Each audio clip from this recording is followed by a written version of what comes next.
Recently eternals का teaser release किया गया है और सारे क्रिएटर्स ब्रेकडाउन की रेस में लग गए। बट इस चैनल पे हम चीजों को कुछ डिफरेंट एंगल से देखते हैं और इसलिए आज हम एमसीयू में दिखाई जाने वाली दो पावरफुल रेसेस या गॉड्स का कंपैरिजन करने वाले हैं और जानेंगे कि क्या इटर्नल्स एस्गार्डियन से ज्यादा पावरफुल है या एस्गार्डियंस इटर्नल से। और इसके अलावा जानेंगे थैनोस के सीक्रेट के बारे में कि वो क्यों थॉर जैसे गॉड को ओवरपावर कर पाया था। ये ब्रेकडाउन हम 3 पार्ट्स में करेंगे। सबसे पहले हम नॉर्मल इटर्नल्स का कंपैरिजन करेंगे नॉर्मल एस्गार्डियंस के साथ। उसके बाद सबसे पावरफुल इटर्नल इकारिस का कंपैरिजन थॉर के साथ और लास्ट में मोस्ट पावरफुल एस्गार्डियंस का मोस्ट पावरफुल इटर्नल्स के साथ। और वीडियो के एंड में हम जानेंगे कि अगर कभी एस्गार्ड और इटर्नल्स के बीच में फाइट होती है तो उस फाइट का विनर कौन होगा। सो वीडियो बहुत ही ज्यादा इंटरेस्टिंग होने वाला है, तो वीडियो को एंड तक देखना नहीं भूलना। वैसे वीडियो शुरू करने से पहले मैं बता दूं कि अगर आप हमारे चैनल पर पहली बार आए हो तो मैं आप वो सब्सक्राइब बटन पे एक हल्क स्मैश मार दो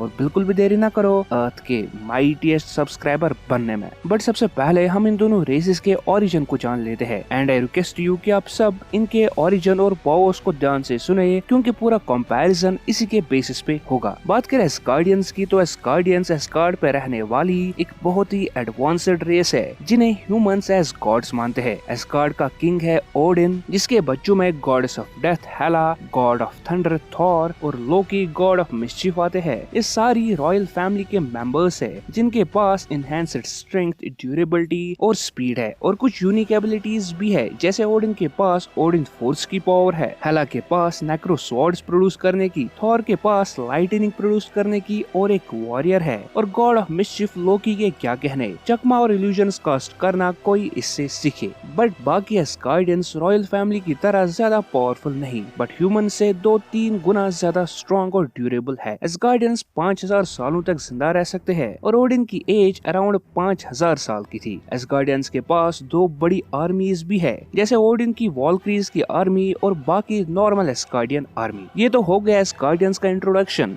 बात करें इटर्नल्स की तो इटर्नल्स एक्चुअली ह्यूमंस है जिन पे सेलेस्टियल्स ने एक्सपेरिमेंट करके उन्हें बहुत ज्यादा पावरफुल बना दिया और बाकी ह्यूमंस के लिए वो अब गॉड से कम नहीं। इटर्नल्स एक इमॉर्टल रेस है जो कि एमसीयू में पिछले 7000 सालों से रहते आ रहे हैं। इसका मतलब इटर्नल्स एस्गार्डियन से ज्यादा ओल्ड है। इटर्नल्स रेस के हर किसी मेंबर के पास सुपर पावर्स है, अनलाइक हर किसी एस्गार्डियन के पास। मतलब जो भी इटर्नल है उसके पास सुपर पावर्स है जो कि हर किसी इटर्नल में कॉमन है। हर कोई इटर्नल कॉस्मिक एनर्जी को यूज करता है और हर किसी इटर्नल के पास super strength, teleportation, telepathy, telekinesis, matter manipulation, flight, illusions cast करना और कॉस्मिक रेज को अपनी आईज या हैंड से शूट करने की पावर है। इसके अलावा हर किसी इटर्नल के पास अपनी बॉडी के हर किसी मॉलिक्यूल पे पूरा कंट्रोल है जिसकी वजह से वो मर नहीं सकते और इवन डिस्ट्रॉय होने के बाद वो खुद को रीअसेंबल कर पाते हैं जिसकी वजह से वो इमॉर्टल है और इसीलिए इटर्नल्स कहलाते हैं। अब सब इटर्नल्स के पास कॉस्मिक एनर्जी को मैनिपुलेट करने की पावर है, इसलिए कुछ इटर्नल्स के पास इसके अलावा भी कुछ यूनिक एबिलिटीज है। यूनिक एबिलिटीज क्या मतलब, जो हर किसी इटर्नल के पास एक कॉमन ग्रुप ऑफ पावर्स होती है बट अब हर कोई इटर्नल एक पावर पे ज्यादा फोकस करता है और उसकी मेन पावर वही बन जाती है। हाँ, बाकी पावर्स भी उसके पास होती है बट जिस एक पावर पे ज्यादा फोकस करता है वही उसकी मेन पावर बन जाती है। लाइक किंगो जो कि बॉलीवुड स्टार है, एक स्वॉर्ड मास्टर है। इकारिस सबसे पावरफुल इटर्नल है जिसके पास सुपरमैन जैसी एबिलिटीज है और वो अपने हाथों और आईज से कॉस्मिक एनर्जी रे शूट कर सकता है। गिलगेमिश सबसे स्ट्रॉन्गेस्ट इटर्नल है और इसकी स्ट्रेंथ थॉर और हरक्यूलिस के टक्कर की है और इसके अलावा ये अपने अराउंड एक कॉस्मिक स्केलेटन स्ट्रक्चर भी बना सकता है। थीना एक वॉरियर है जिसके पास वेपन मास्टरी भी है और एक गोल्डन स्पीयर का यूज करती है अपने अपोनेंट्स को हराने के लिए। सर्सी के पास large scale matter manipulation power है। मकारी जो कि मूवीज में एक डेफ कैरेक्टर है के पास सुपर स्पीड है और जितना ज्यादा कॉस्मिक एनर्जी वो चैनल करती है उतना ही ज्यादा वो पावरफुल बन जाती है। ड्रुइग एक पावरफुल टेलीपैथ है जो कि लोगों को माइंड कंट्रोल कर सकता है और स्प्राइट के पास भी लो लेवल टेलीकाइनेटिक एबिलिटीज है। दिखने में तो स्प्राइट एक बच्चा लगती है बट एक्चुअली वो 7000 साल बड़ी है। और अब लास्ट में बात करते हैं इटर्नल्स के लीडर एजैक की, जिसकी यूनिक एबिलिटी ये है कि वो सेलेस्टियल से बातें कर सकती है जो कि बाकी कोई इटर्नल नहीं कर सकता। सो देखो, जैसे मकारी के पास सुपर स्पीड है वैसे ही बाकी इटर्नल्स के पास भी सुपर स्पीड है बट मकारी ने सुपर स्पीड पे ज्यादा फोकस किया इसलिए उसकी मेन पावर सुपर स्पीड बन जाती है, वरना उसके पास भी टेलीपोर्टेशन, सुपर स्ट्रेंथ, फ्लाई करने की पावर है, बट वो उसमें अब उतनी डेवलप नहीं है। वैसे ही इकारिस के पास कॉस्मिक एनर्जी शूट करने की पावर है, बट इसके अलावा उसके पास भी बाकी पावर्स है, जैसे माइंड कंट्रोलिंग, टेलीपोर्टेशन पावर्स है, बट वो उसमें उतनी डेवलप्ड नहीं। उसमें जो एक पावर सबसे डेवलप्ड रही वो है अपनी आईज और हैंड से कॉस्मिक एनर्जी शूट करना। इसी तरह गिलगामेश सुपर स्ट्रॉन्ग है, बट उसके पास भी flight, strength, durability, teleportation, telepathy, illusions create करने की पावर है, बट उसने ज्यादा फोकस अपने स्ट्रेंथ पे किया, इसलिए उसकी स्ट्रेंथ बाकी इटर्नल से सबसे ज्यादा इंक्रीज हुई। बट इसका मतलब ये नहीं कि उसके पास बाकी पावर्स नहीं। सो आई होप आपको इन दोनों पावरफुल रेसेस के पावर्स के बारे में एक आइडिया मिल गया होगा। तो चले अब शुरू करते हैं इन दोनों गॉडली रेसेस का कंपैरिजन। सबसे पहले हम जान लेते हैं कि एक नॉर्मल इटर्नल और एक नॉर्मल एस्गार्डियन में कौन ज्यादा पावरफुल है। तो अभी तक के डिस्कशन से तो आपको पता चल ही गया होगा कि एक नॉर्मल इटर्नल के पास भी सुपर पावर्स है, बट एक नॉर्मल एस्गार्डियन के पास कोई भी सुपर पावर नहीं है। हाँ, एक नॉर्मल एस्गार्डियन ह्यूमन से 3-4 गुना स्ट्रॉन्ग और ड्यूरेबल होता है, बट वही इटर्नल्स की बात ही अलग है। सो इटर्नल्स पावरफुल रेस है एस्गार्डियन से। सो चले अब हम चलते हैं इस बैटल के एक इंटरेस्टिंग एस्पेक्ट की तरफ, जहाँ पर हम सबसे पावरफुल इटर्नल इकारिस का कंपैरिजन थॉर के साथ करेंगे। तो देखो, मूवीज में हमें इकारिस की पावर कैसे दिखाई जाएगी वो तो नहीं पता, बट एक कंपैरिजन हम कॉमिक्स के बेसिस पे करेंगे। सो इकारिस की पावर्स के बारे में तो मैंने ऑलरेडी आपको समझा दिया है कि वो क्या क्या कर सकता है। ये बात तो माननी पड़ेगी कि इकारिस के पास थॉर से ज्यादा वास्ट रेंज ऑफ एबिलिटीज है। देखो, इन दोनों में फिजिकली थॉर ज्यादा स्ट्रॉन्ग है, क्योंकि थॉर की स्ट्रेंथ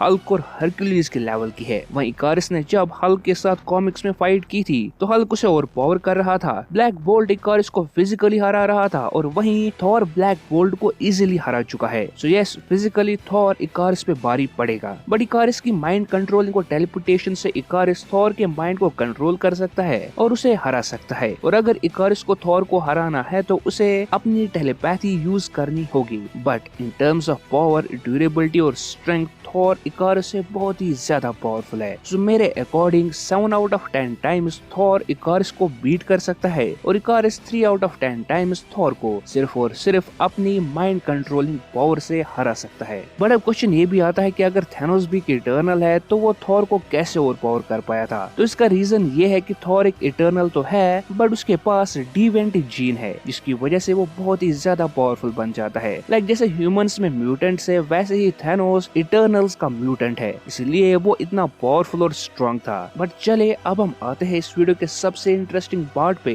कि अगर एस्गार्ड और इटर्नल्स की फाइट होती है तो कौन जीतेगा। इसका सिंपल आंसर है, देखो, मूवीज में हमें सबसे पावरफुल इटर्नल या तो अथीना, इकारिस, या बात करें स्ट्रॉन्गेस्ट की तो गिलगामेश देखने को मिलेगा, और ये तीनों ओडिन जैसे स्काई फादर के सामने कुछ नहीं। यहाँ तक कि हेला और थॉर भी इनसे पावरफुल है। यहाँ पर मैं जो सारी बात कर रहा हूँ वो कॉमिक्स के बेसिस पे है, मूवीज में क्या दिखाया जाएगा वो तो हमें मूवी आने के बाद ही पता चलेगा। हाँ, इटर्नल्स के पास वास्ट रेंज ऑफ एबिलिटीज है और एक्सपीरियंस भी है, बट ऑलमोस्ट हर कोई एस्गार्डियन एक वॉरियर है और बचपन से ही फाइट की ट्रेनिंग लेता आ रहा है, सिवाय कुछ को छोड़ के। वहीं इटर्नल्स एक पीस कीपिंग रेस है, और अथीना और किंगो के बगैर बाकी किसी इटर्नल के पास कुछ खास बैटल एक्सपीरियंस नहीं है। सो जब तक एस्गार्डियंस के साथ ओडिन है तब तक एस्गार्डियंस का पलड़ा भारी रहेगा। बट अगर हम ओडिन को इस बैटल से निकालते हैं तो मेरे अकॉर्डिंग मोस्ट पावरफुल एस्गार्डियंस यानी Thor, Loki, Hela, Heimdall, Lady Sif and warrior 3 versus most powerful Eternals की ये